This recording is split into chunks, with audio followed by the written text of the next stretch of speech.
హైదరాబాద్ హబీబ్ నగర్లో ఇంట్లో మనిషి అస్థిపంజరం దొరకడం కలకలం రేపింది. తాళం వేసి ఉన్న ఇంటి నుంచి దుర్వాసన రావడంతో స్థానికులు పోలీసులకు సమాచారం ఇచ్చారు. అందులో పోలీసులు సంఘటనా స్థలానికి చేరుకుని ఇంట్లోని అస్థిపంజరాన్ని స్వాధీనం చేసుకున్నారు.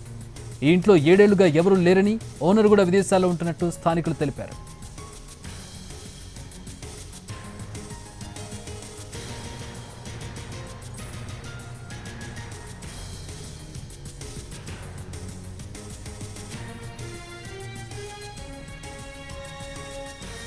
అయితే ఓ యువకుడు ఇంట్లోని అస్థిపంజరాన్ని చూపిస్తూ ఫేస్బుక్లో వీడియో పోస్ట్ చేయడంతో ఈ ఘటన వెలుగులోకి వచ్చింది. వీడియో వైరల్ కావడంతో యువకుని పిఎస్కు పిలిచి హబీబ్ నగర్ పోలీసులు ఆరా తీశారు. క్రికెట్ ఆడుతున్న సమయంలో బాల్ తీసుకుంటుండగా ఆ ఇంట్లో అస్థిపంజరం కనిపించినట్టు అతడు తెలిపాడు. మరుసటి రోజు వీడియో తీసి ఫేస్బుక్లో పోస్ట్ చేసినట్టు వెల్లడించాడు.